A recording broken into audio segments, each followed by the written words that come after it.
Bonjour, nous allons voir une partie qui s'est déroulée en 1913 à Paris, qui opposait Rodzinski, qui avait les blancs, et Alekhine, qui avait les noirs. Alors la partie commence avec E4, puis E5. Ensuite, les blancs jouent cavalier F3, qui attaque le pion E5. Alors les noirs se défendent par cavalier C6. Bon, là, à ce moment-là, les blancs ont plusieurs possibilités, hein. Ils peuvent pousser D4 pour jouer une écossaise, avec ensuite E prend D4, et cavalier prend D4 par la suite. Ils peuvent aussi jouer fou B5, comme dans la partie espagnole. Et là, dans la partie, les blancs jouent fou C4, qui peut, comme dans la partie espagnole, leur donner l'occasion de roquer très tôt. Donc, les noirs vont jouer le coup ensuite D6. Alors D6 qui leur permet de soutenir le pion E5, mais qui va aussi donner la possibilité au fou 1 C8 de sortir. Par exemple, le fou peut sortir par là. Ensuite, les blancs vont jouer C3. C3, c'est un coup qui permettrait par exemple sur G6 de pouvoir jouer D4 et d'avoir après échange un centre assez fort. Alors, les noirs ont joué fou G4, qui est un coup de développement et qui permet de clouer le cavalier blanc. Et si le cavalier bouge, les noirs peuvent prendre la dame. Alors, pour se défaire du clouage, les blancs ont joué dame B3. Dame B3 qui permet en même temps de menacer le pion en F7. Car si le fou prend, le roi ne pourra pas prendre ensuite. Et puis la dame menace directement le pion B7, qui n'est plus défendu par le fou, avec un suivant la menace à la fois sur le cavalier et sur la tour noire. Donc les noirs vont se défendre avec dame D7. Comme ça, la dame peut prendre F7, si jamais le fou y arrive, et protège en même temps le cavalier en C6. Alors les blancs continuent leur plan avec cavalier G5, qui attaque encore une fois le pion F7. Les noirs vont jouer cavalier H6, avec bien sûr l'idée de défendre en F7. Et à ce moment-là, Rodzinski décide d'échanger. Donc on a la séquence fou prend F7, échec. Cavalier prend F7. Cavalier prend F7. Et dame qui prend en F7. Voilà, les blancs ont une pièce mineure de moins qui vont récupérer en jouant dame prend B7. Donc la tour et le cavalier noir sont menacés. Et dans ce cas-là, il va être difficile de défendre les deux à la fois. C'est carrément même impossible. Alors là, il y a une première solution pour les noirs. On peut jouer tour B8, qui sera protégé donc par le cavalier. Et les blancs prennent le cavalier avec échec au roi. Mais dans la partie, les noirs ont préféré faire le sacrifice d'une qualité en jouant roi D7, qui va protéger donc le cavalier. Et on va vite comprendre l'intérêt de ce sacrifice. Donc le coup suivant est dame prend A8. Alors à ce stade de la partie, on voit que les blancs ont été très conquérants. Ils ont 2 pions de plus. Une qualité. On voit aussi que fou F8 est cloué par la dame, qui menace de prendre la tour en H8. Néanmoins, il y a des défauts dans la position des blancs. D'abord, la dame est hors jeu, parce qu'elle est en A8. Et elle devra faire plusieurs manœuvres si elle veut revenir jouer au centre de l'échiquier.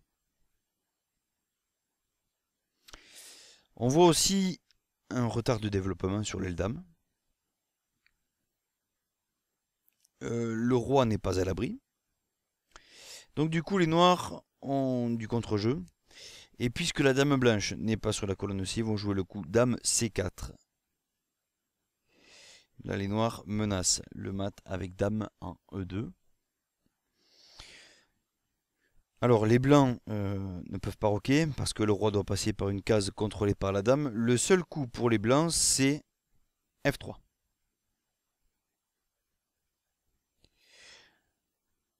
Alors là les noirs peuvent jouer cavalier D4.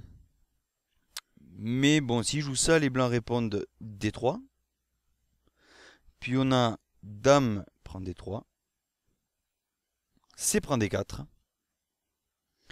Et fou prend F3.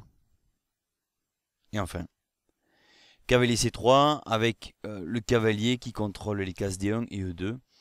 Et puis la possibilité de placer un pion en E5 et de remettre en jeu la dame blanche qui était en E8. Alors au contraire, les noirs, eux, vont jouer un coup qui est assez fort. C'est fou prend F3. Là, ce sacrifice va permettre par la suite donc d'écarter le pion G2. Et donc les blancs profitent du sacrifice, et bien, tout simplement en prenant le fou en F3. Les noirs ensuite vont jouer cavalier D4, donc qui menace le mat avec dame E2. Alors on voit ici que les blancs peuvent prendre ce cavalier, et alors on aura dame qui prend C1, échec au roi. Là le roi va par exemple à la E2. On aura ensuite dame prend H1. Et les noirs, ils vont avoir rattrapé leur retard et leur sacrifice. On sera là dans une position équilibrée, voire légèrement favorable aux blancs. Donc on va retourner à cavalier D4. Et on va regarder par exemple la fuite du roi blanc. Donc ils peuvent jouer roi F2. Ensuite on aura dame E2 échec. Alors là la fuite peut continuer avec roi G3. Puis dame prend F3 échec. On aura roi H4. Et en fait on aura fou E7 échec et mat. Par contre si le roi noir choisit roi G1 comme case de fuite, on aura cavalier prend F3 aussi échec et mat. Donc nous allons revenir à cavalier D4. Et là les noirs ont joué en fait un coup perdant qui est D3. Alors les blancs bien sûr en profitent avec dame prend D3 qui menace toujours échec et mat en E2. Regardons là encore une fois la fuite du roi. Les blancs peuvent jouer roi F2. On a alors dame prend F3 échec. Là on voit que si le roi va en G1, il est mat avec cavalier E2. Et si le roi va en E1, il sera vaincu par dame en E2. Donc les noirs, en fait, dans la partie, ils ont pris le cavalier en D4. Donc la suite est superbe pour les noirs, parce que là, la partie est déjà jouée. Ils vont jouer fou E7. Donc là, on voit que la tour noire menace directement la dame blanche en A8. Alors si les blancs prennent la tour, ce qu'ils ont fait dans la partie, les noirs jouent simplement fou H4 et on a là échec et mat.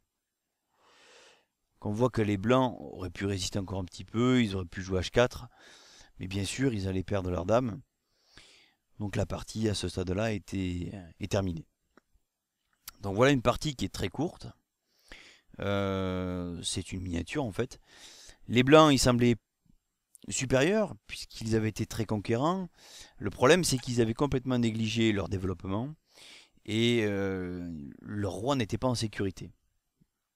Donc c'est ce qui a donné le contre-jeu aux noirs, qui ont pu placer la dame sur la colonne C. Voilà. Donc merci d'avoir suivi, et puis à bientôt. Au revoir.